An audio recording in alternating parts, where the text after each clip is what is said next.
pledge allegiance to my flag and the republic for which it stands, one nation, indivisible, with liberty and justice for all. Our Pledge of Allegiance, when written in 1892, was just 22 words. By 1923, we'd added 7 more to specify that this oath was only for the United States of America, nobody else. And then in the Cold War, we added under God to bring the word count to the current 31. And that's the pledge that I recited first in classrooms in Kansas City, Missouri, and later in Tucson, Arizona, where my family moved for my asthma when I was 8. But how many of those 31 words do we Americans now believe? How many of us of faith or of no faith think that we are, or are even supposed to be, a nation under God? How many women, people of color, or LGBTQ plus think this country provides liberty and justice for all? Do we all still want to live in a republic?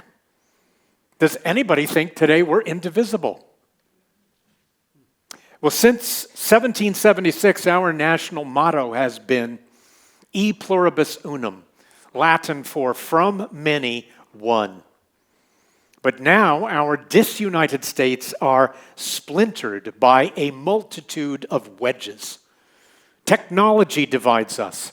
Social media and algorithms prove that it is more profitable to play to the devils that make us do things than to the angels, the better angels that Abraham Lincoln called us. Politics divides us. We are so polarized that the only idea uniting most of us is that any victory by the other team is going to be catastrophic. Culture divides us from the vehicle we drive to the beer we drink. Religion divides us. How we worship, if we worship. These days, it seems like all words are fighting words. And one congressperson has called for a national divorce. America, we have a problem. And those who don't think we need couples counseling either are profiting from extreme disunity or are blind to its danger. Last week, the #1 movie in America was the dystopian action drama Civil War, which begs the question, can this happen here? Well, 2 years ago, a poll found that 43% of Americans think a civil war is somewhat or very likely. Time magazine reports acute spikes in sabotage of our infrastructure as possible omens of future rebellion.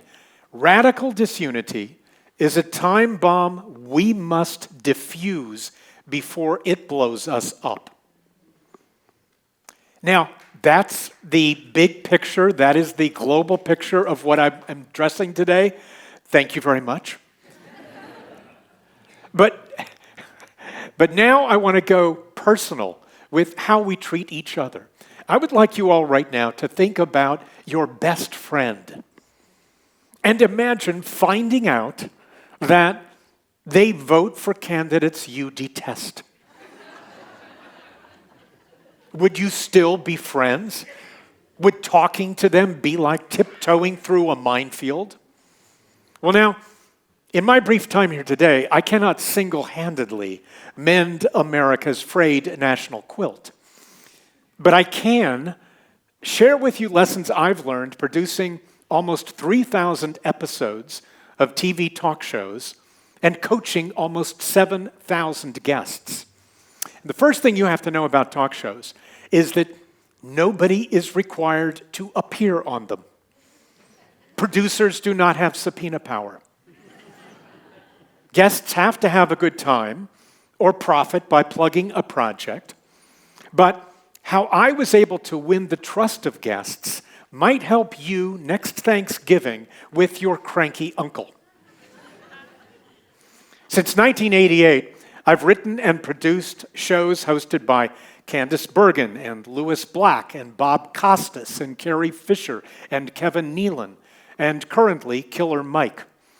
With Bill Maher, I produced the first 1,100 episodes of Politically Incorrect, first on Comedy Central, then on ABC, and the first 500 real times on HBO. And it's those two shows I'll focus mostly on today. The 20th century humorist Will Rogers famously said he never met a man he didn't like. Of course, today he'd say person. But I think the real key word in his statement is met. It is all too easy for any of us to be annoyed by celebrities and talking heads that we see on TV or online. But when I met them in a quiet, small, dimly lit dressing room, they often seem so much more vulnerable than I'd anticipated, and all too human. So, going back decades to what seems like a simpler, more innocent time, bleeding heart liberal, tree hugger me, has coached such heroes of the hard right as, brace yourselves, snowflakes, Steve Bannon, Pat Buchanan, Tucker Carlson, Ann Coulter, General Michael Flynn, Charlton Heston, Herschel Walker, Laura Ingraham, Colonel Oliver North, Motor City Madman Ted Nugent, Bill O'Reilly, Ralph Reed, Roger Stone, and Omarosa. Now, lefties, I want you to imagine one of them sitting next to you right now. How do you treat them? Do you ignore them? Are you hostile? Well, what I thought was that I am like the court-appointed lawyer, and they are my client. So I would introduce myself, I would thank them for coming, and then I would try to walk them through exactly how the evening was going to go, and I would try to be as helpful as possible. Not everyone believed me.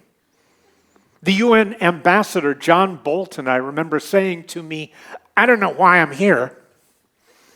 I'm not going to change his mind, and he's not going to change mine. Well, he was there to sell a book. So I said, Mr. Ambassador, you should know that we once did some research that told us that of regular viewers of the show, only 14% said they agreed with the host most of the time.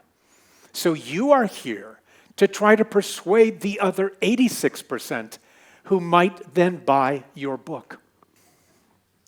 I would often have to disabuse people who came onto this comedy show thinking they had to be entertainers. I remember the late Senator from Utah, Republican Orrin Hatch, saying to me, you don't have to worry about me tonight. My staff has written jokes for me.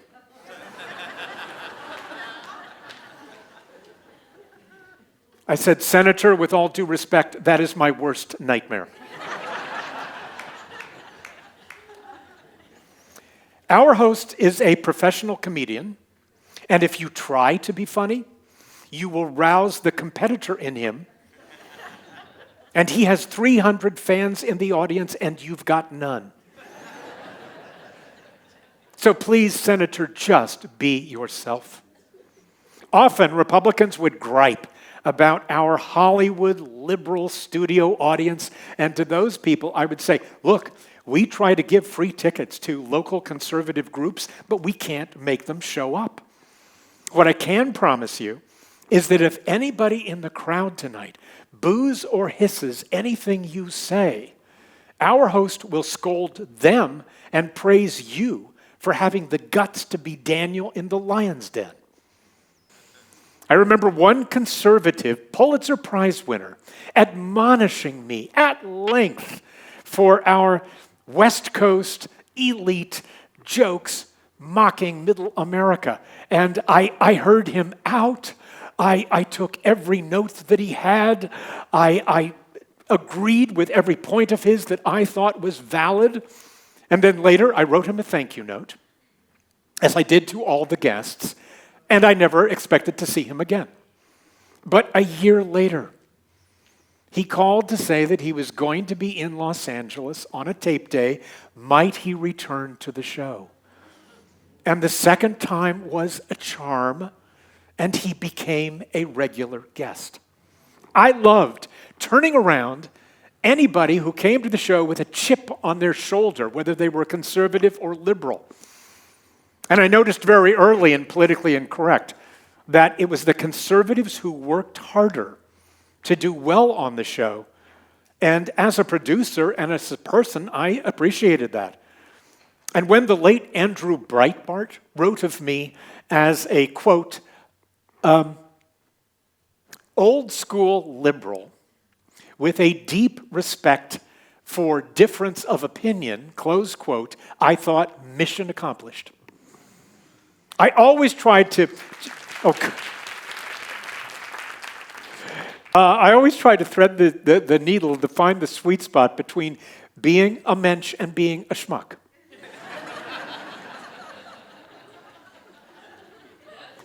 And I would extend courtesy to everyone, but courtesy is not collusion. And once the show started, each guest was on their own. And if their arguments were demolished by logic and facts and humor, that was on them. Not all guests worked out, just as not all of your relationships can work out. And some need not work out. There are people in this world who will see your kindness as weakness. And you need not offer the open palm of friendship to a psycho with a chainsaw. But I tried to assume that all people are of goodwill until they prove me wrong, as you could with your fictional former best friend or your cranky uncle. I think there are three words that we should remember in all of our dealings with people, and the first is talk. Keep the channels of communication open. If you have to, start small with the weather and sports and food. But in this world, you want to be curious, you want to be empathetic, you want to find common ground. We need not agree with anyone about everything. If we did, there'd be no marriage. But difference of opinion need not be a deal breaker. And healthy debate makes a democracy stronger. When you're wrong, apologize. We all have made mistakes. We all need forgiveness. Life is tough, and that is why to be is an irregular verb. The second word is love, and I don't mean meet cute, rom-com love. I mean the respectful consideration we should give to everybody. I think we should treat every interaction as sacred and all humanity as our tribe. You know, in his second inaugural address, Abraham Lincoln used the word charity, but when he used it, he did not mean a handout. He meant dignity. And when the Civil War was over, in which we lost 750,000 Americans, Lincoln, no President Pollyanna, urged the 19 loyal Union states to welcome back with malice toward none and charity or dignity to all the 11 Confederate prodigal states. Third, truth. In a house divided against itself, lies are termites. Lies are the first refuge of the coward, or they are citizens, including me, with hand over heart, reciting words that are not in my heart, which brings us back to the Pledge of Allegiance. So what are we to do? Are we to keep mouthing words we don't mean? Or, since a long time ago we added words, we could now start subtracting them. But there's another option.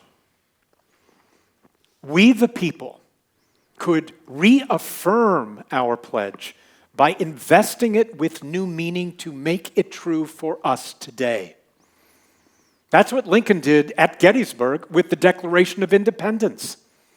On a battlefield that he was dedicating as a cemetery, he said that we could best honor those who traded their lives for our freedom by reaffirming the Declaration, written 77 years earlier, that all men are created equal. And then,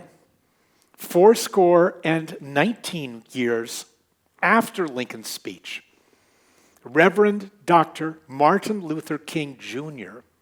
at the Lincoln Memorial reaffirmed the Declaration by reframing it as a promissory note, ripened to maturity, payable in full, that all Americans, not just white male landowners, are endowed with unalienable rights, including life, liberty, and the pursuit of happiness.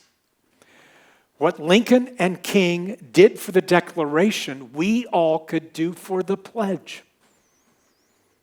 If we all highly resolve to dedicate ourselves to individual rights under majority rule in a republic, and devote ourselves to breaking all bigoted legal barriers and bring liberty and justice to all, then Americans might live in United States e pluribus unum, indivisible. Thank you.